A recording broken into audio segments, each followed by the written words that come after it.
क्या आपको पता है कि 1 अप्रैल 2025 से सेविंग अकाउंट से जुड़े इनकम टैक्स के नियम बदलने वाले हैं? अगर आप बैंक में पैसा जमा या निकालते हैं, तो ये वीडियो आपके लिए बहुत ज़रूरी है। इस वीडियो में हम जानेंगे कैश जमा और निकासी की लिमिट कितने सेविंग अकाउंट रखना फ़ायदेमंद है, नए टैक्स नियम और पेनल्टी से बचने के तरीके, ऑनलाइन ट्रांजैक्शन और बैंक की रिपोर्टिंग लिमिट। अगर आप इन नियमों को नहीं जानते, तो हो सकता है कि इनकम टैक्स डिपार्टमेंट आपको नोटिस भेज दे। इसलिए इस वीडियो को पूरा देखें और अपने पैसों को सही तरीके से मैनेज करें।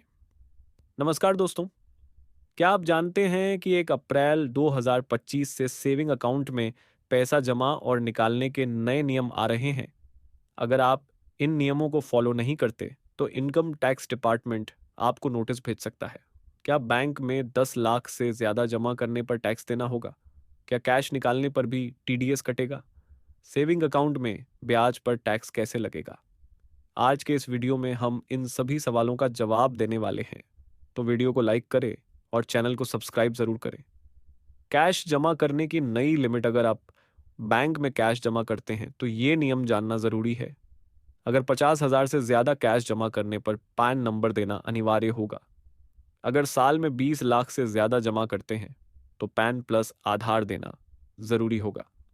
10 लाख रुपए से ज़्यादा जमा करने पर बैंक इनकम टैक्स डिपार्टमेंट को रिपोर्ट भेजेगा। अगर आपने 2 लाख रुपए से ज़्यादा कैश जमा किया, तो 100% तक पेनल्टी लग सकती है।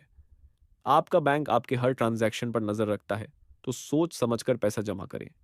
कैश निकालने की लिमिट और टीडीएस बैंक से पैसा निकालने पर भी नए नियम लागू होंगे। सेविंग अकाउंट से कोई भी कैश निकालने की सीमा नहीं है, लेकिन इनकम टैक्स एक्ट के सेक्शन 4N के तहत टीडीएस कटेगा।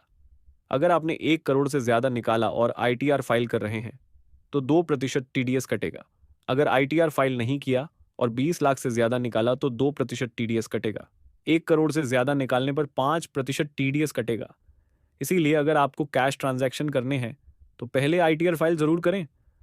कितने सेविंग अकाउंट होना चाहिए?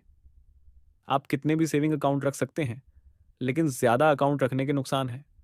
2 से 3 अकाउंट रखना सबसे बेहतर है। ज़्यादा अकाउंट रखने से बैंक चार्जेस ज़्यादा लगते हैं।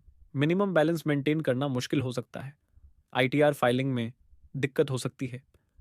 अगर आपका बैंक अकाउंट सिर्फ ज़ीरो बैलेंस के लिए है, तो उसे बंद कर दें, वरना बैंक चार्ज लगा सकता है। सेविंग अकाउंट का ब्याज और टैक्स। क्या सेविंग अकाउंट में मिलने वाले ब्याज पर टैक्स लगेगा? बिल्कुल। बैंक से मिलने वाला ब्याज पूरी तरह टैक्सेबल है। अगर आप ओल्ड टैक्स रिजीम में हैं, तो सेक्शन 80 टीटीए और 80 टीटीबी के तहत छूट मिल सकती है। आरटीटीटीए के तहत 10,000 रुपये तक की छूट मिलती है। 80 टीटीबी के तहत सीनियर सिटीजन को 50,000 रुपये तक की छूट मिलती है। सेविंग अकाउंट में बैलेंस की लिमिट। सेविंग अकाउंट में कितना बैलेंस रखा जा सकता है? बैंक बैलेंस की कोई अधिकतम सीमा नहीं है, लेकिन अगर आप बैंक में ज़्यादा बैलेंस रखते हैं, तो आईटीआर में उसका स्रोत दिखाना होगा। बिजनेस अकाउंट में 30 जनवरी को बैलेंस दिखाना अनिवार्य है। अगर आप अपने अकाउंट में बिना हिसाब का पैसा रखते हैं, तो इनकम टैक्स विभाग आपसे सवाल पूछ सकता है।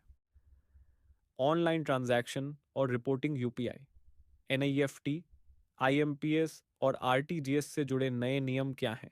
अगर आप 50 लाख से ज़्यादा ऑनलाइन ट्रांजैक्शन करते हैं, तो आईटीआर फाइल करना ज़रूरी होगा।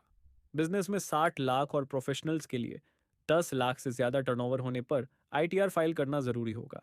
जीएसटी के तहत सर्विस सेक्टर के लिए 20 लाख रुपए और गुड्स के लिए 40 लाख रुपए की लिमिट तय की गई है। अगर आप डिजिटल ट्रांजैक्शन ज़्यादा करते हैं, तो बैंक और इनकम टैक्स विभाग इसे मॉनिटर करते हैं। निष्कर्ष, क्या करना चाहिए? तो दोस्तों, अब आपको पता चल गया होगा कि 1 अप्रैल 2025 से सेविंग अकाउंट से जुड़े नए इनकम टैक्स नियम क्या हैं। याद रखें, नियमों का पालन करें और समय पर आईटीआर फाइल करें। पेनल्टी और नोटिस से बचने के लिए पैन और आधार का सही इस्तेमाल करें। कैश जमा और निकासी की लिमिट को समझें और डिजिटल पेमेंट को बढ़ावा दें। अगर आपको यह जानकारी पसंद आई, तो वीडियो को लाइक करें और अपने दोस्तों के साथ शेयर करें। चैनल को सब्सक्राइब करें ताकि आपको ऐसे ही काम की फाइनेंशियल जानकारी मिलती रहे।